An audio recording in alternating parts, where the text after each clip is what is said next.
அனைவருக்கும் வணக்கம். இந்த படத்தில் இருப்பவர் பெயர் நாளினி கிருபாகரன்.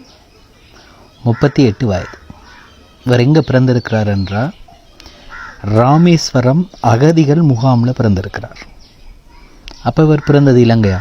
இல்லை, இவர் பிறந்தது இந்தியாவிலே தமிழ்நாட்டிலே இருக்கக்கூடிய ராமேஸ்வரம் அகதிகள் முகாமிலே பிறந்திருக்கின்றார். இவருக்கும் இந்த தற்காலத்துக்கும் என்ன தொடர்பு இருக்கிறது? ஏன் இவர் பேசப்படுகின்றார் என்றால், தமிழகத்தில் இருக்கக்கூடிய இலங்கை அகதிகளின் எண்ணிக்கை 3 லட்சம்.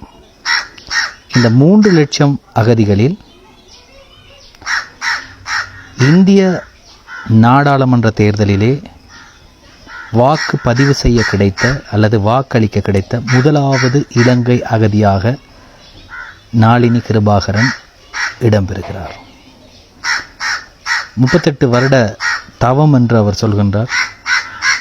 இதுவே மிகப்பெரிய ஒரு வாய்ப்பு, வரப்பிரசாதமாக நான் கருதுகிறேன்.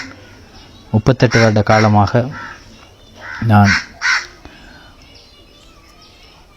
இந்த நாட்டிலே இந்தியாவிலே வாக்களிக்க ஒரு வாய்ப்பு கிடைக்காதா என்று ஏங்கிக் கொண்டிருந்த எனக்கு 38 வருடங்களுக்கு பிறகு வாக்களிக்க வாய்ப்பு கிடைத்திருக்கின்றது. எனவே இலங்கையை சேர்ந்த அகதி ஒருவர் இந்தியாவிலே இந்திய தேர்தலிலே வாக்களித்திருக்க கிடைக்கக்கூடிய முதலாவது சந்தர்ப்பமாக இந்த சந்தர்ப்பம் அமைகிறது. எனவே 3 லட்சம் அகதிகளில் முதலாவது அகதிக்கு வாய்ப்பு கிடைத்திருக்கின்றது. அது மட்டும் இல்லாமல் இவர் இலங்கை தாய்க்கும் தந்தைக்கும் 1986ஆம் ஆண்டு ராமேஸ்வரத்திலே அகதிகள் முகாமிலே பிறந்திருக்கிறார். அப்படி என்றால் இலங்கையை சேர்ந்த ஒரு பிரஜைக்கு, இலங்கையை சேர்ந்த ஒரு அகதிக்கு இந்தியாவிலே வாய்ப்பு கிடைத்திருக்கிறது, இந்திய ஜனநாயக உரிமையை நிலைநாட்ட. ஆகவே இந்திய ஜனநாயக உரிமையை அவர் தனது கடமையை நிறைவு செய்திருக்கின்றார். அதுவும் இலங்கை அகதி ஒருவருக்கு இந்தியாவில் இப்படி ஒரு வாய்ப்பு முதல் தடவையாக கிடைத்திருக்கிறது. உண்மையில் அது ஒரு முக்கியமான ஒரு தருணம். காரணம், இலங்கையர்கள் ஏராளமானோர் இந்தியாவில் இருக்கின்றார்கள். ஆனால் அவர்களுக்கு வாக்குரிமை இல்லை, வாக்களிக்க முடியாது. ஆனால்